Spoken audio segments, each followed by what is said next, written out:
é um estado que não tem tantos incentivos de ICMS, é um estado que pode, por exemplo, na questão da distribuição do Conselho Federativo, pode sofrer um pouco da forma como foi aprovada na Câmara, pode sofrer com a questão do ICMS também, da compensação que está sendo integral. Queria ouvir um pouco do senhor, quais são os pleitos do Estado para modificação do texto no Senado? Bom, como a gente disse, a convergência é na grande maioria dos pontos.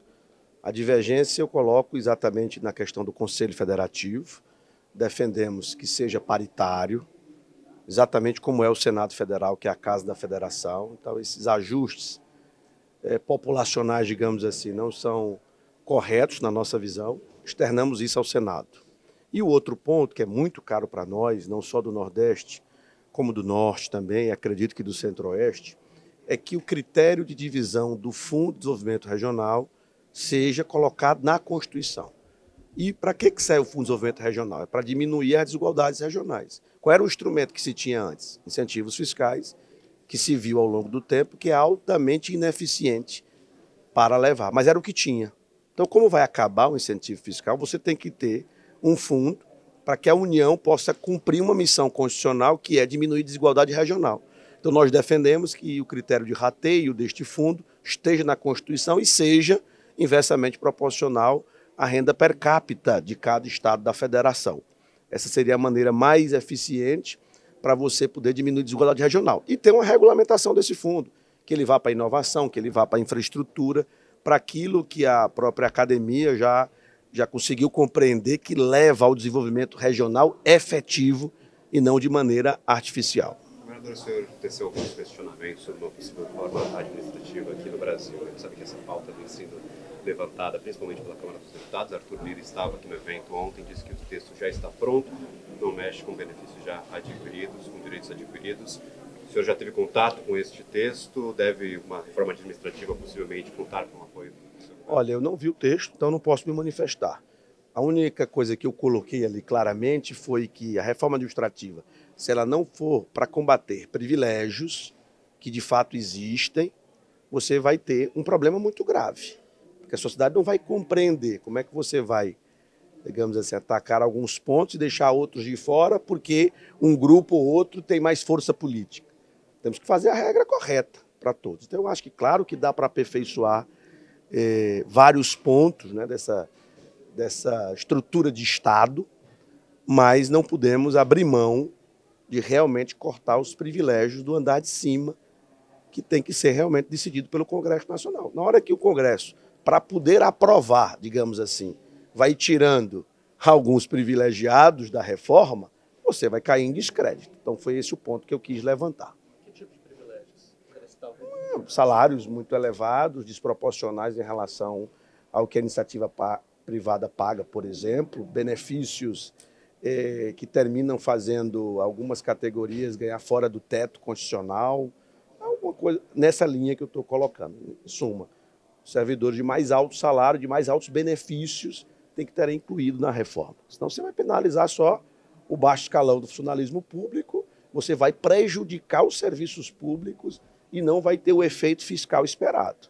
Então tem que ter muita cautela, eu acho que é uma reforma desafiadora e vamos aguardar o texto, né, que a Câmara está produzindo para a gente se posicionar. Eu costumo me posicionar de forma muito clara sobre cada uma das questões, mas eu realmente não conheço o texto nesse momento. Eu queria voltar um pouquinho na palestra, o senhor comentou sobre quando o senhor era secretário da Fazenda, você sempre é secretário do não, e agora como governador não fica tanto nesse... Eu fui 8 anos secretário de Fazenda, como eu disse, secretário de Fazenda, ministro da Fazenda, é altamente solitário, porque você tem todos os outros gestores do governo querendo desenvolver os seus projetos, cumprir suas metas, então querem mais recursos, obviamente.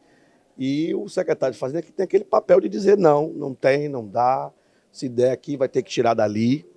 Então eu fiz esse exercício durante 8 anos. Fui presidente do Concefaz por 4 anos, aí pude, pelo menos, junto aos outros secretários, compartilhar as experiências exitosas e também as dores, né, que nós tínhamos naquela posição lá no Concefaz. E também discutindo a reforma tributária.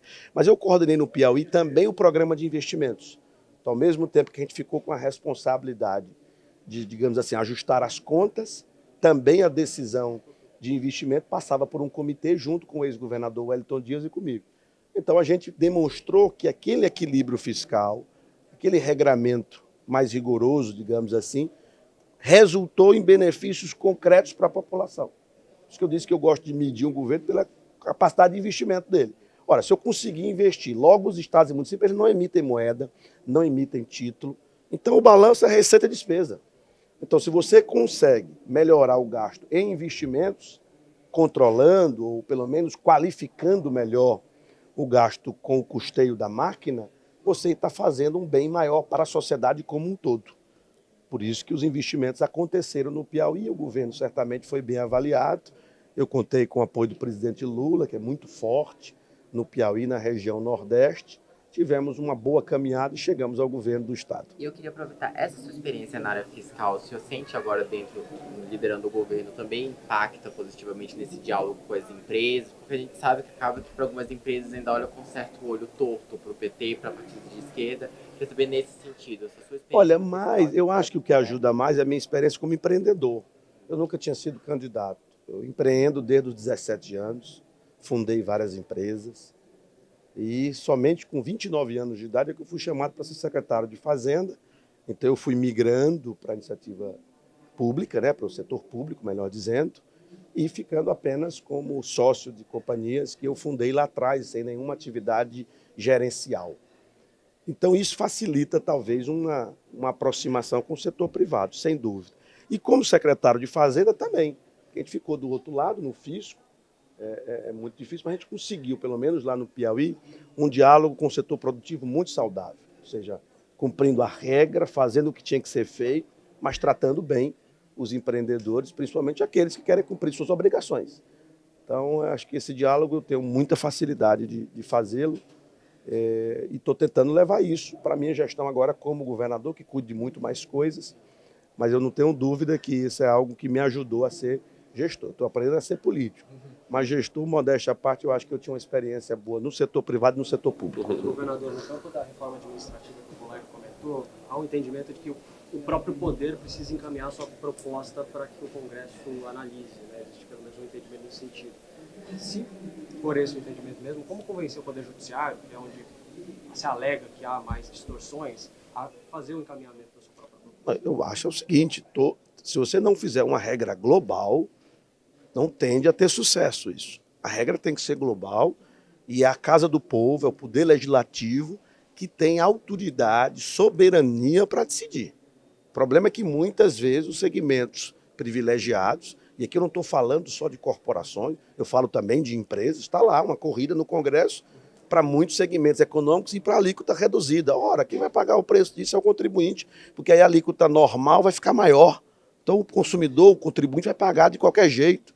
Imposto sobre consumo, quem paga é o cidadão, é o consumidor, é o contribuinte. Então, tem que ter juízo. Se eu for fazer um sistema de privilégios, o grosso da sociedade vai pagar a conta. Então, esse é o alerta que eu fiz. Tem que ser uma regra global.